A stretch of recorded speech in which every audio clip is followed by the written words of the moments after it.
యో, ఏందయ్యా పొద్దు పొద్దున్నే తెగ గలుపుతున్నావు? నీ కలపడం ఏమోలే కానీ ముందు దాంట్లో ఊసేవు. ఆ బ్రష్ అన్నా పక్కన పెట్టాయా స్వామి. దాంట్లో ఎందుకు ఊస్తాలేరా, నాకు తెలియదా ఏంది? అట్ల పిండి అయితే కలుపుతున్నాను, తిందామని. నువ్వు కూడా రా తొందరగా మరైతే. నువ్వు ఇంత పొద్దున్నే లేచి అట్ల పిండి కలుపుతున్నావా? వామ్మో వామ్మో, అందుకేనయ్యా వర్షం ఆగకుండా పడుతుంది. ఏడ మరి, నేను రోజు పొద్దునే లేచి వండకుండానే తింటున్నావు కదన్ను. ఏదో ఒక రోజు పడుకున్నానని చెప్పి రోజు పడుకుంటానారా అంతే. నీకు చెప్పడం మర్చిపోయాను రోయ్, నీకోసం ఒక స్పెషల్ అట్టేసా. ఈ వీడియో లాస్ట్లో ఉంది, వెళ్ళైతే చూడు. ఏంది, నువ్వు నా కోసం స్పెషల్ అట్టేసావా? ఇదెప్పుడు నుంచయ్యా? నీకు నా మీద అంత ప్రేమ ఉందా? ఆగు, పోయి చూసేసి వస్తా నేను.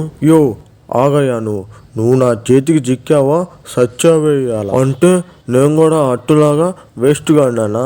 ఇవాళ ఈ పని అయితే అయిపోయిందిలే కానీ మీరు దానికంటే ముందు మన ఛానల్ అయితే సబ్స్క్రైబ్ చేసి వీడియోని లైక్ చేయండి.